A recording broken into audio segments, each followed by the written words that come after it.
So you're still getting to know him, right? Especially in our program, how we do things, but he fits in really well. I think with a guy like that, with getting half of a summer, the thing is you want to see how do guys respond to adversity, how do guys respond to, and do they really have that grittiness and all those things, and he's done an outstanding job so far showing that he does, and in our program and the way we do things, that's imperative. The stars don't really matter, and it don't really matter where you've played before. For us, you've got to have those things and check those boxes. And so I think for Bryce, we can all obviously use our eyeballs and look at him and see he checks the physical boxes. Character-wise and the way he's been in the locker room with the guys, he checks those boxes, and he's showing on the field right now and how we go about and how we're doing things that he also can check that other box, and that's one that's the most important in our program. So that's been very good. So in a long-winded answer, he's doing great. We're very happy to have him. Guys the other day were saying, he was talking about how big he is, like you just mentioned. Considering the data that you sort of track with your players, is there anything that you've seen that stood out from him? I mean, when a guy's neck is the size of my waist, it stands out pretty quickly. I feel bad for the collared shirt he's going to try to put on here this first game, but it's movement patterns. I think there's a lot of cool stuff with him too, from doing all the shot put and discus stuff that he's kind of done and being more of a rotational athlete. There's things called fascial slings, and more or less how different joints kind of cross and work together, and for him, he's very developed in that nature. So there's some power output things that he can do that are just really unique that maybe you don't see typically in a guy that plays that position. So I'm really excited to get an off season with him. It was really just when he got here, our perspective from training was just we got to get this guy ready to play football, right? You're not really doing things to enhance performance, or even really you don't have time to really measure some of the deficiencies that he might have, strengths, and not even really develop an individualized training program. It's really just we got to get this guy to be able to practice. You guys watch enough of our practices, you can't just walk off the streets and do those. So his was more about that. So I'm really fired up to get an off season with him.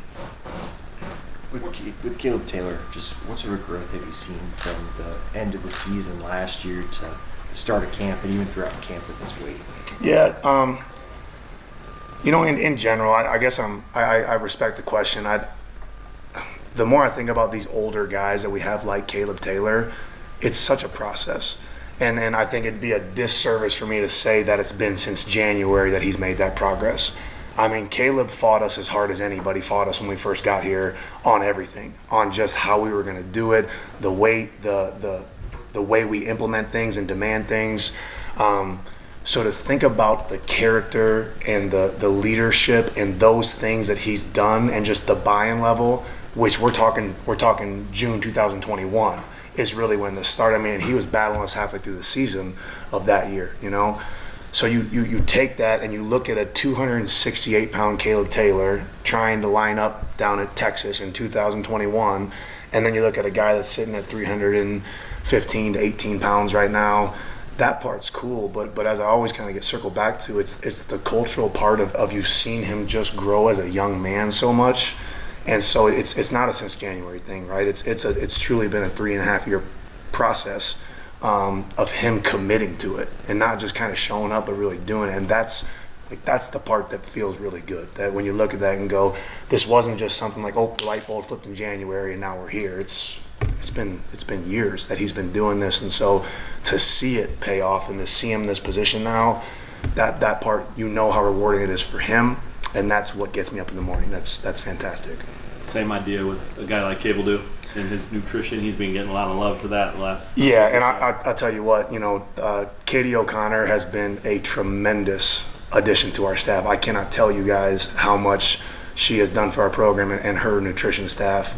I think from a standpoint of a lot of different ways, but she has been huge in everything, in the cultural aspect of things, what she's done for the players, ideas she's brought in. It has been a huge uptick, and I think that has been a huge part of some of these changes. So please don't tweet out that I'm doing anything special, guys. She has been outstanding, and she's really been helpful in this process of what we've done this year.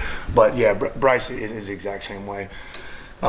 And even, Bryce at times was a guy that needed to get his emotions under control in certain situations, and to see him grow as a man as well, it's why you do this. And then you see, Bryce he's in that elite category of, I would put him up against, physically any offensive lineman in the country. You're talking about a guy who's 318 pounds, 24% body fat, can jump a 34-inch vertical, runs the way he runs, bends the way he bends, he's as good as you're going to find. When we sat up here and talked, Brian, when I think I talked with you our first year here, we talked about that there would be a time where this team would take the field and there would be some physical imposing demands on how they looked. When we talk about Bryce Cable, that's what I was talking about, that we would develop those kind of guys. And so, that year, let's rewind back to that. He was 282 pounds taking snaps in the Big 12, and so once again, you think of that development, it's cool. It's really cool to see it kind of all come to fruition. Before we get too far with Katie, what is it about her approach? Is it the way she connects with the guys? Is it, you mentioned new ideas? I mean, what if you can get into that a little more? I'm interested. I think there's a ton of alignment with the culture of things, because she's really young in her career as well, and so she's going to keep getting better and better at what she does. But she hasn't had a lot of time to connect with the guys. She hasn't been here too long either. So to me, it's been a unique way of how she has taken what we do nutritionally and embodying it with the culture of this program and how we go about it.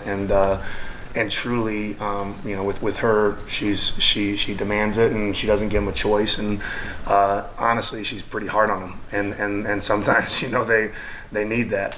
And so I think that's been tremendous. And previous staff left it in a good place, and what our whole philosophy here is leave it better than you found it, and so she's made it her mission to try to take it to one step higher, and she's done that. And so we're really happy with her, and I know she's not satisfied where it's at by any means, and she wants to keep on growing it and elevating it as well. But I think that is going to be a tremendous part of the continued progression of our program.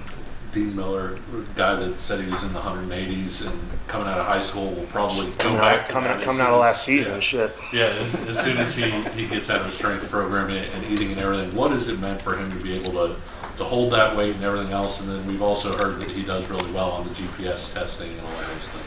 Yeah, there was no question of Dean's ability, or even strain for that matter, when really since he's been here, for whatever reason. And I've asked Dean multiple times, what did we not do to maybe get it to click sooner? And he just kind of said, there's nothing you guys could have done. I just had to make the decision, and that was really it. And for him, he might kind of be one of those light bulb moments, to where he had a meeting with Coach Leipold, and that's one thing. If I respect a ton of things about Coach Leipold, but Coach Leipold is brutally honest with any player, and he will tell them exactly how it is. You are, as an athlete in our program, you are never going to get the runaround from our head football coach. He will tell you exactly what you need to hear. He will never tell you what you want to hear. And I respect that tremendously about Coach Leipold. And he had a hard meeting with Dean, and that is what it is. And Dean responded to that meeting. And pretty much when he walked out of the doors of that meeting, he decided he was going to buy in to the things we have. The resources we have here, guys. I mean, you come in here and you guys probably all gained 3 pounds just from walking past the fueling station, let alone stopping at it, okay? So, yeah, I mean, the resources were there the whole time. Dean just decided to buy in a little bit harder. He was never a guy that was, wouldn't really he always trained hard. He just wouldn't fuel. He wouldn't do those things, and for whatever reason, he wasn't willing to at those moments. And he has totally changed that, and what he's done with his body has been that's I don't know if you guys saw that. I think Matt Holland put out a picture of his progress. I mean, it's as impressive of a guy taking, and really that progress was all this year. I mean, that's really all in the last 7 months is really what that was. But to be a guy that works like that, and then Dean's a guy that can run 22 miles an hour. I mean, to have that kind of speed and the potential to have that kind of size, he's going to be a special one. I don't think it's going to be a huge fall off from some of the things we've had in the past at that position. So excited about that one. DJ is someone we've seen just running around at practice, looks the part. What has stood out to you just getting to work with him a little bit more rather than like when maybe you saw him on his recruiting visit a summer ago? I think, it's really fun to get to build a relationship with DJ, which we're kind of in the process of right now. But he's a guy that cares so much, But those new guys, they come on campus and it's tough because we create expectations for them, right? There's people back home that create expectations for them. But the one thing that we have to constantly remind any of those guys about, no matter whether they're a 10-star or a 1-star, is our expectations for them have nothing to do with their performance in the field. We ask for their best attitude, their best effort. We ask them to be coachable, and we ask them to be on time. So nobody sat DJ down and said, DJ, if you don't have 7 sacks this year, you're a failure. We haven't even told him, if you don't play this year, like, we're not putting those expectations on him. And so for DJ, where DJ's at right now, is his effort is tremendous. Him and Dean have the highest player loads in that room every day. But for DJ, it's about reaffirming in his mind that nothing else besides those 4 things I said matter. When you go home at night, whether you make 28 mistakes or you make 8 mistakes, I want to know, did you give your best effort, yes or no? Did you have a great attitude? Were you coachable? When you got coached, were you able to take the coaching and apply it? And did you show up on time?